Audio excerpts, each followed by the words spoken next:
സുവിശേഷം 24:1-2. യേശു ദേവാലയം വിട്ടുപോകുമ്പോൾ ശിഷ്യന്മാർ അവന് ദേവാലയത്തിന്റെ പണി കാണിക്കേണ്ടതിന് അവന്റെ അടുക്കൽ വന്നു. അവൻ അവരോട് ഇതെല്ലാം കാണുന്നില്ലയോ? ഇടിഞ്ഞു പോകാതെ കല്ലിന്മേൽ കല്ല് ഇവിടെ ശേഷിക്കയില്ല എന്ന് ഞാൻ സത്യമായിട്ട് നിങ്ങളോട് പറയുന്നു എന്ന് പറഞ്ഞു. Praise lord. ദൈവത്തിന്റെ അതിപരിശുദ്ധ നാമം മഹത്വപ്പെടുമാറാകട്ടെ. സ്തോത്രം ചെയ്യുന്ന ആമേ. അല്ലെങ്കിൽ ഇന്നത്തെ വിഷയം സ്തോത്രം. ഇടിഞ്ഞു പോകാതെ കല്ലിന്മേൽ കല്ല് ഇവിടെ ശേഷിക്കയില്ല. ആമേ. സ്തോത്രം ചെയ്യുന്ന യേശു ക്രിസ്തു.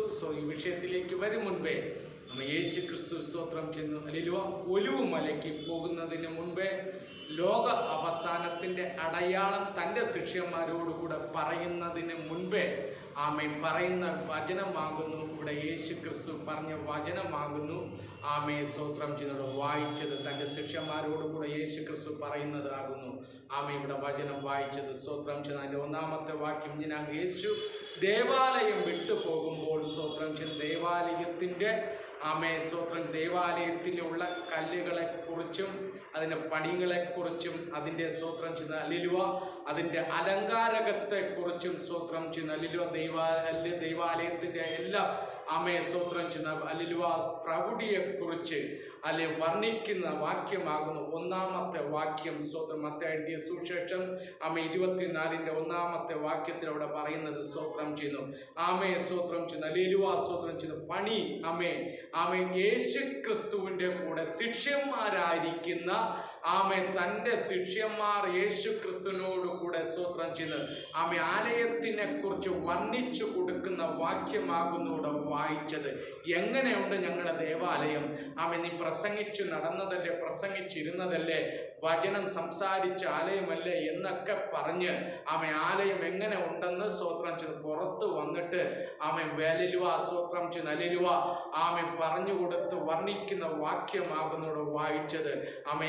1-ാമത്തെ വാക്യം. പക്ഷേ 1-ാമത്തെ വാക്യം കഴിഞ്ഞിട്ട് 2-ാമത്തെ വാക്യം യേശു ക്രിസ്തു അതിന് മറുപടി 2-ാമത്തെ വാക്യത്തിൽ കൊടുക്കുന്നു. എന്താ കൊടുക്കുന്നത്? ഇടിഞ്ഞു പോകാതെ കല്ലുമേൽ കല്ലിവിടെ ശേഷിക്കയില്ല. സ്തോത്രം ചെയ്യുന്നു. നിങ്ങൾ പറഞ്ഞ ദൈവാലയം ശരിയാകുന്നു, പറഞ്ഞതുപോലെ തന്നെ ശരിയാ. പക്ഷേ ആമ ഈ ദേവാലയം നിങ്ങൾ കാണുന്നത് പോലെ ആമ ഇനി മുൻപത്തേൽ അത് കാണത്തില്ല. അത് നിങ്ങൾ പറഞ്ഞതുപോലെ മുമ്പത്തേൽ ആമ പിന്നത്തോൾ കാലഘട്ടത്തിൽ പിന്നത്തോടുള്ള നാളുകൾ ആമ നിങ്ങൾ പറഞ്ഞ പ്രകാരമുള്ള വർണ്ണിച്ച പ്രകാരമുള്ള ദേവാലയം ഇവിടെ കാണത്തില്ല. കല്ലുമേൽ ഒരു കല്ല് പോലും ശേഷിക്കാത്ത രീതിയിൽ ആമ നീങ്ങിപ്പോകുമെന്ന് സ്തോത്രം ചെയ്യുന്ന യേശു ക്രിസ്തു തൻ്റെ ശിഷ്യന്മാരോടുകൂടെ പറയുന്ന വാക്യമാകുന്നു ഇവിടെ വായിച്ചത്. സ്തോത്രം. ദേവാലയത്തിന്റെ നാശമാകുന്നു ആമ യേശു ക്രിസ്തു തൻ്റെ ശിഷ്യന്മാരോടുകൂടെ പ്രവചിച്ച് പറഞ്ഞത് ദൈവാലയത്തിന്റെ നാശത്തെ കുറിച്ചാകുന്നു. അത് തൻ്റെ ശിഷ്യന്മാർക്ക് അത് അറിയത്തില്ല. ആമേ കല്ലിനെ കുറിച്ച് പറയുന്നു. സ്തോത്രം ചെയ്യുന്ന കല്ലിനെ കുറിച്ച് നമുക്ക് നോക്കാം.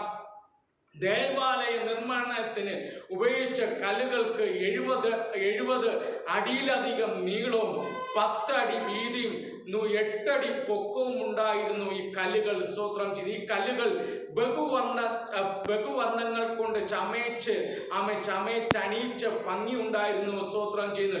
ഇടിഞ്ഞു പോകാതെ കല്ലിന്മേൽ കല്ല് ശേഷിക്കയില്ല എന്ന് കർത്താവ് പറഞ്ഞ സമയത്ത് സ്തോത്രം ചെയ്ത് ഇടിഞ്ഞു പോകാതെ ഈ വർണ്ണം അല്ലെങ്കിൽ സ്വർണം കൊണ്ട് പൂശിയ കല്ല് ആമേ സ്തോത്രം ചെയ്ത് പല ബഹുവർണ്ണങ്ങൾ കൊണ്ട് ചമയച്ചണിയിച്ച കല്ല് ആമേ ആർക്കും ആകർഷിക്കത്തക്ക രീതിയിൽ ശത്രുവിന് പോലും ഇഷ്ടം തോന്നുന്ന രീതിയിൽ രീതിയിൽ വർണ്ണിച്ച് സ്തോത്രം ചെയ്ത് അല്ലുവാസു പല രീതിയിലും ആമേ സ്തോത്രം ചെയ്യുന്ന വർണ്ണന കൊടുത്തും ഭാവന കൊടുത്തും ആമേ സ്തോത്രം ചെയ്ത് സ്തോത്രം ചെയ്ത് ആമേ സ്തോത്രം എല്ലാം നല്ല രീതിയെ പ്രൗഢിയായിട്ട് റെഡി ചെയ്തിട്ടുണ്ട്. പക്ഷേ ആമേ യേശു ക്രിസ്തു പറയുന്ന ഈ കല്ലുമേൽ കല്ല് ശേഷിക്കയില്ല. ആമേ സ്തോത്രം ചെയ്ത് പക്ഷേ വെറും സ്തോത്രം ചെയ്ത് 40 വർഷത്തിനുള്ളിൽ കർത്താവ് പറഞ്ഞതുപോലെ തന്നെ സംഭവിച്ചു. യേശു ക്രിസ്തു ആമേ ശിഷ്യന്മാർ ശിഷ്യന്മാരോട് കൂടെ പറഞ്ഞതുപോലെ സംഭവിച്ചു. എന്ത് സംഭവിച്ചു? സ്തോത്രം ചെയ്യുന്നു. ഈ കല്ലിന്മേൽ കല്ല് ശേഷിക്കാത്ത രീതിയിൽ അവൻ ദേവാലയം കാണത്തക്ക രീതിയിലും കാണാതെ ഇരിക്കത്തക്ക രീതിയിലും അതിന്റെ ഇരുന്ന ഇടം എവിടെയെന്ന് അറിയാത്ത രീതിയിലും യേശു ക്രിസ്തു പറഞ്ഞതുപോലെ സംഭവിച്ചു. 40 വർഷത്തിന് ശേഷം വെറും 40 വർഷത്തിന് ശേഷം അത് സംഭവിപ്പാൻ കാരണമായി തീർന്നു. തീത്തോസ് കൈസറിന്റെ നേതൃത്വത്തിലുള്ള റോമൻ സൈന്യം AD 70 സ്തോത്രം ഈ ദേവാലയം കല്ലിന്മേൽ കല്ല് ശേഷിക്കാത്ത രീതിയിൽ അവിടെ ഉണ്ടായിരുന്നതിന്റെ ഒരു തെളിവും അവശേഷിക്കാത്ത വിധത്തിൽ തന്നെ തകർത്തു. സ്തോത്രം ചെയ്യുന്ന യേശു ക്രിസ്തു പറഞ്ഞതുപോലെ സംഭവിക്കുവാൻ കാരണമായി തീർന്നു. ദേവാലയത്തിന് അടിസ്ഥാനങ്ങൾ മെഴുകുകൊണ്ട് ഇളക്കിയെടുത്തു. അങ്ങനെ അത് നിവർത്തിയാകുവാൻ കാരണമായി തീർന്നു.